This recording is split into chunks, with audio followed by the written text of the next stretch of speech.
रत्नागिरी सिंधुदुर्ग लोकसभा मतदारसंघात महायुतीची बैठक तर कोकणातले बडे नेते या बैठकीला उपस्थित राहणार आहेत। महायुती जोरदार शक्ती प्रदर्शन करणार आहे। रत्नागिरी सिंधुदुर्ग लोकसभा मतदारसंघातला महायुतीतला तिढा अद्यापही कायम आहे।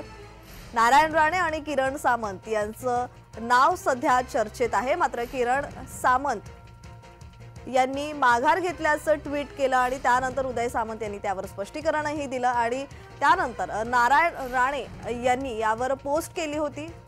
आता सध्या या जागेवर तिढा कायम आहे।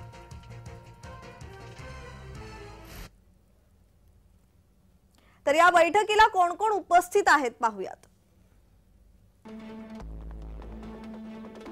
भाजपा नेते नारायण राणे, शिवसेनेचे मंत्री उदय सामंत, पालकमंत्री रवींद्र चव्हाण आणि शिवसेना मंत्री दीपक केसरकर।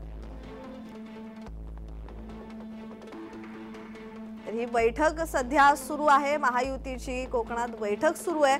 त्याचबरोबर शिवसेना नेते किरण सामंत, भाजपा नेते निलेश राणे, त्याचबरोबर भाजपा आमदार नितेश राणे हे देखील बैठकीला उपस्थित असल्याची माहिती आहे।